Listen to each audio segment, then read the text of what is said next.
Captain Nicholas Eberling. You've been flying jets for how long? Flying fighter jets in the United States Air Force for 10 years, flying the F-15E Strike Eagle in a combat squadron for the last 8, and I've been on the Thunderbirds team here for the last 1.5 years. Okay, now you pretty much stay with this one, number 6, right? That's right. So as the opposing solo, we get to showcase both the pride and precision of the Air Force, as well as some of the raw performance that your most modern fighter jets can perform. You're riding a rocket. That has to be such a rush. Yeah, you bet. This thing is a ride like no other. So what you got behind me right here is the Block 52 F-16 Fighting Falcon. It's got a Pratt & Whitney 229 motor that puts out almost 30,000 pounds of thrust. And a takeoff the jet weighs just over 26,000 pounds. So we got more thrust than we have weight, which makes it able to accelerate while we're going straight up in the air. And they give you a paycheck to do this.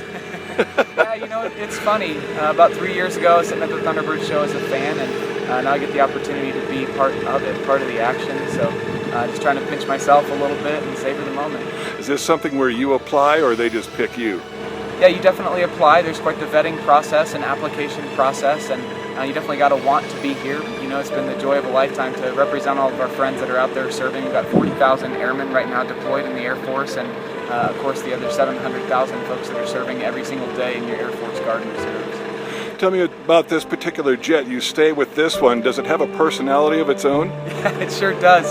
So this is 888. Behind me right here, it's a 1992 F-16, and this is the aircraft that's got my name on it and the 2 crew chiefs that work on the airplane. They're the ones that own it, really, and I get to borrow it every afternoon to fly for an hour or so if I'm nice to them. But they do. They all have their own kind of personality. They all roll a little bit faster, a little bit slower. 720 degrees per second is the posted roll rate, but when you get so deep into the precise flying that we're able to do here at the Thunderbirds, you definitely do notice the personality of each airplane come out, which is kind of cool.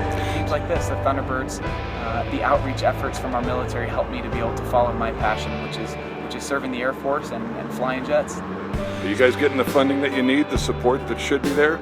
We sure are. Yeah, we have a great show season. We got 39 locations and 71 shows this year, so definitely a full schedule. We're proud to be on the road. We trained all fall and all winter for about 4 months just to bring the team on the road and give the most exciting and certainly the most safe show that we can. And we're just past halfway point right now, so we're just trying to savor the moment. So after flying one of these, I would imagine if you had like a Kawasaki crotch rocket or a Lamborghini or a Ferrari, that'd be like, sorry, it just doesn't come close. I've been spoiled. I suppose we all would say that we have the need for speed a little bit. It's part of the draw to fly a high-performance jet, I guess. And I've been riding racing motorcycles since I was a kid, and you know, comparing a Ducati 1098S, which I used to own, you know, just over a 3-second 0 to 60 with this machine, which has got about a 20-second 0 to 600. No comparison. You know, this thing's got the ability to accelerate faster as it goes faster, and even accelerate while you're going straight up, which we do several times throughout the show. So it is the ride of a lifetime. So we've got one man who flies this, but it takes a whole crew to get this baby off the air, as well as woken up in the morning, fed and tended, and then put to bed at night, etc. You've got your crew, but how many people does it take to get you up in the air on a consistent basis? That's a fantastic question. I absolutely love my job. I feel like it's the best job in the world, being Thunderbird 6, but I'm one of only 130 people strong serving in the Thunderbird squadron. So we've got 8 pilots here.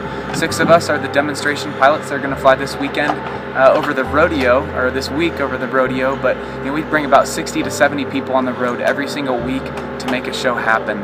About 40 of those folks are maintainers. We've got public affairs folks, we've got photojournalists, video journalists, we've got the pilots, we've got records maintainers, and then certainly the hardest working aircraft maintainers in the world. These men and women are up here early. At our last show site back out east, they were able to stay up all night pretty much to bring all 8 jets on the road with us, and they changed out 3 engines on the road, and everything ran great. So we're very, very fortunate to have these hardworking folks on the team, and I'm personally very grateful for the folks that keep the jet safe for me to fly upside down only 150 feet above the ground. Certainly a lot of trust in them. So you push these babies pretty darn hard. Do these crew chiefs get to yell at you? It's like, oh, I told you not to do this and don't be doing that.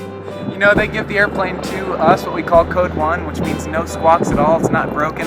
100% combat mission capable aircraft, and that's the way that we strive to return it to them. But maintenance happens. You know, they are 1992 aircraft, so they're among the newest F-16s that we have in our fleet, but still getting old, you know, when you compare that to age of your car. So stuff does break, and they pride themselves in making these airplanes perfect. They wax them every single day, take a lot of pride in it. They put their names on the aircraft. My two crew chiefs, Will and then John Gonzalez, are on the other side of the aircraft, and they're like brothers to me. You know, there's a great feeling of team in everything that we do here, and I'm so proud to share this airplane with them and borrow it from them. Two-pronged question for you. The coolest place you've flown and the one place you would love to fly. Hopefully the coolest place that I'm flown is going to be Cheyenne, Wyoming this week. It's a ton of history behind this. You know, I read this past week that Cheyenne Frontier Days was the first civilian air show that this team performed at back in 1953. And 1953 was, of course, the first year of the Air Force Thunderbirds, and I read that this is the 119th year here for the rodeo and exhibition at Cheyenne. So certainly I've been looking forward to this one for the whole year that I've been here on the team, and we've had a whole host of great stops this year. We've been spending a lot of time up in the Midwest, which has been great because the weather is great, and it's hot back home at Las Vegas right now. So any place that's under 100 degrees or so is great by me. People take vacation days when you guys come to town just to see what you do. So you're very welcome to Wyoming. Thank you so much. Thanks. Appreciate you having us.